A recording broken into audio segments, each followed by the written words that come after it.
These notes are going to talk about apparent weight, which we started last time, and then we will talk about drag force and terminal velocity, and then get into Newton's third law. We'll see how quickly we can get through all that.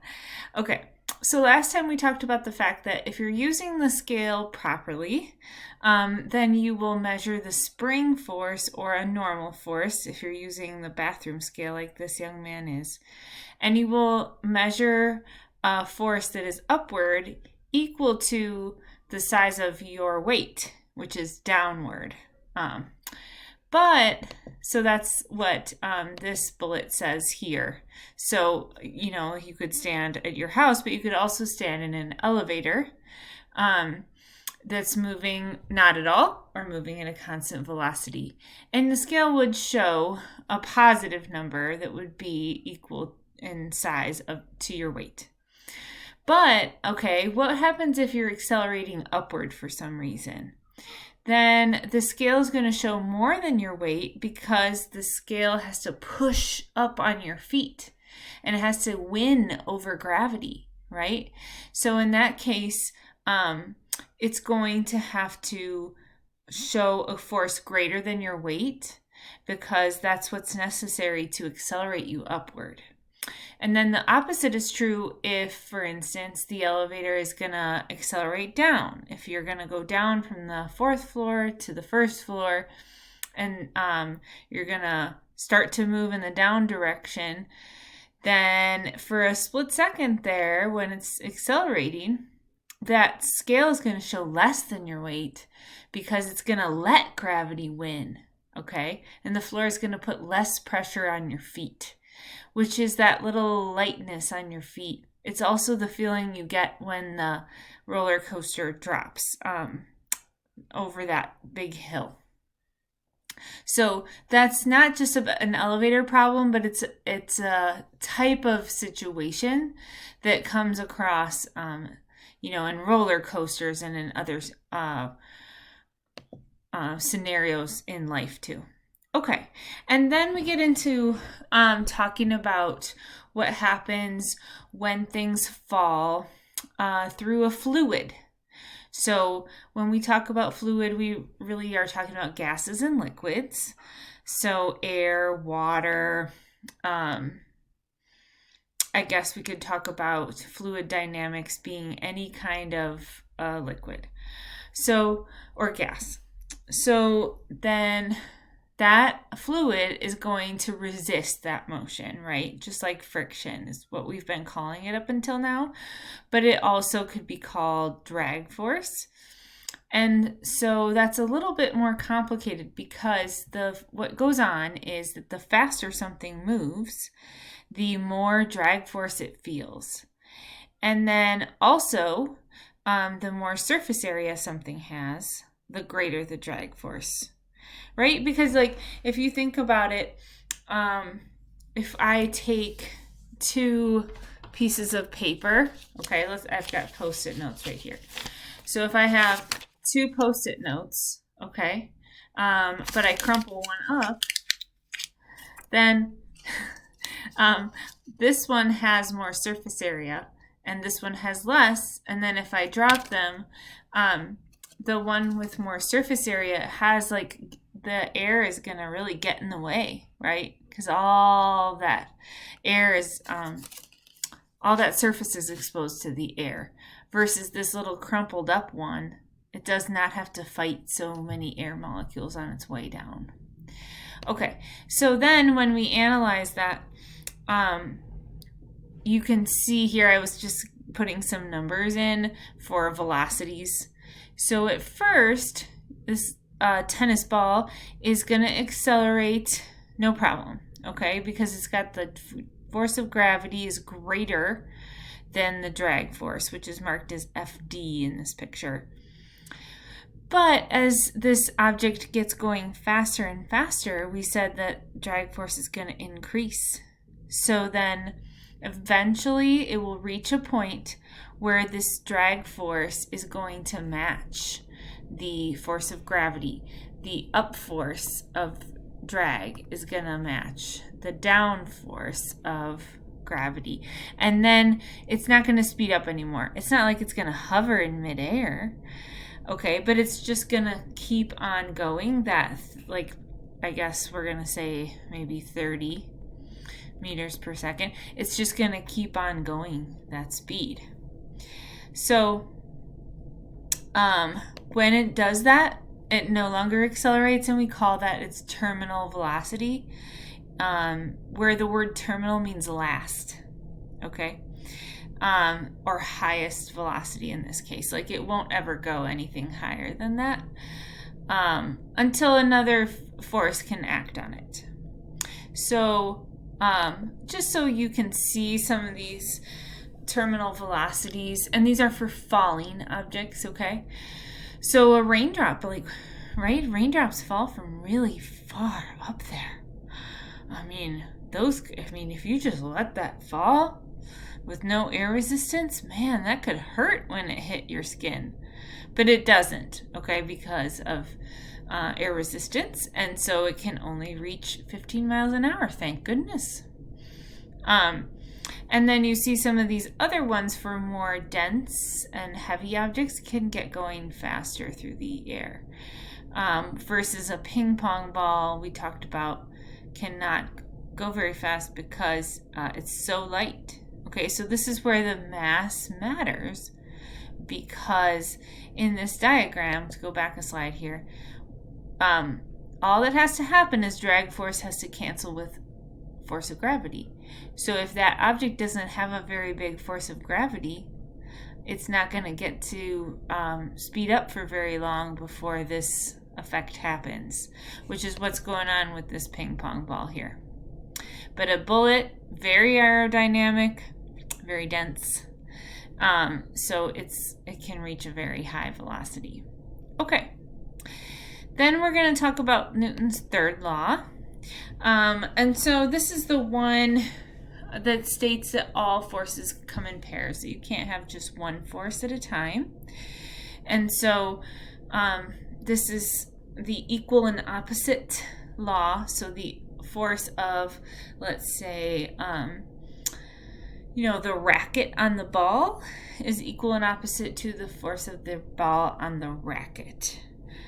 And those forces happen at the same time. So even though you might think of, like, it's really the racket, that came first, that's the action. If your middle school teacher was talking about action and reaction. But really that's a simultaneous phenomenon, okay? So those forces are happening at exactly the same time. And then if you want to put it like as an equation, it's just really reversing like which object is acting on which one and reversing the direction. So I'm putting a negative here, right? Because if the racket is putting a force to the right, then the ball is putting a force to the left. So I'm putting that negative there. So a few examples, like an example of this would be that a rocket engine works by pushing exhaust out the back of the engine so that the engine is pushed forward, okay?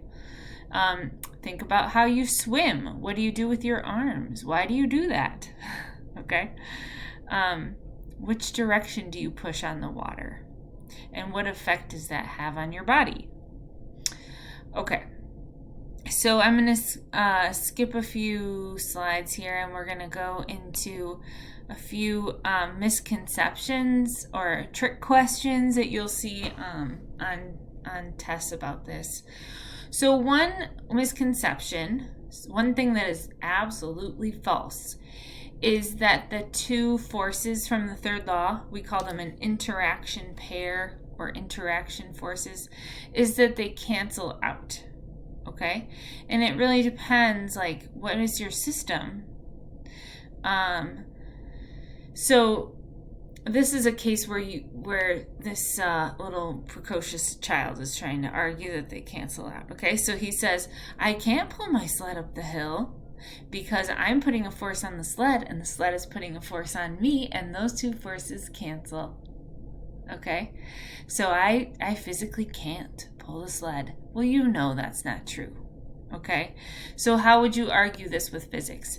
Well, so, my argument here would be that those forces, boy on sled, sled on boy, are on two totally separate things. Okay? So you can draw a free body diagram of the boy, and there's going to be forces on him. And then you can draw a separate free body diagram of the sled that explains how the sled can move. Okay? They are separate from each other. Now, if you're going to combine them into, take a big system and put them together into one big dotted line, then you can say that they cancel. But only then can you do that. So we're not going to do that here. We're just going to say, hey, kid, you can walk up the hill because you can thrust your feet against the ground, okay, and win over the force of the sled on you. And you'll be just fine. Okay. And then, so there's that slide. That's another way to explain it. Each force acts on a different object. All right. And then the other misconception is that the forces are different in size depending on the size of the objects. Okay? So, for instance, the force of the bug on the windshield is different than the windshield on the bug. Or the force of the Earth's mass on an apple is different than the force of the apple on the Earth, okay? But nope, those forces are always equal and opposite, okay? Always, always, always, the forces are. So the difference is that the accelerations are, that's what you've noticed in your life, is that they move differently because they are different in size. But the forces are the same, equal and opposite.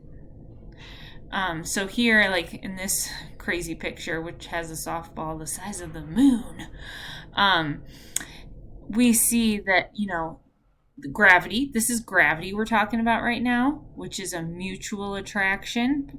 I hope we haven't really talked about that much, but it is. And so the softball attracts the Earth just as much as the Earth attracts the softball. Well, then how come the whole Earth doesn't move? Okay?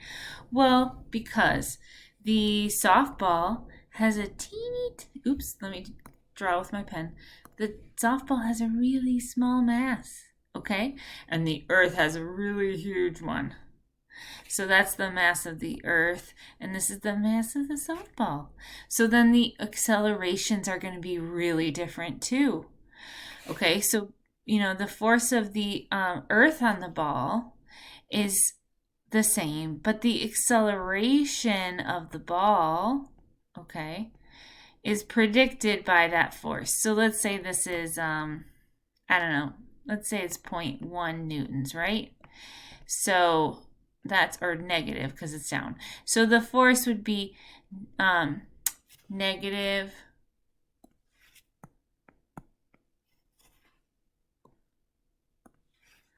0.1 newtons over this teeny tiny mass. Okay, and then you get a nice big acceleration, which would be probably negative 9.8, right? But then the acceleration of the Earth is going to be so tiny because it's got the same size force, but a huge, huge mass. I mean, I can't even draw a big enough M. Okay, because the Earth is so many kilograms, okay? Okay, so that's what you're noticing. you don't notice the earth move toward the softball. All you can notice is the softball move toward the earth.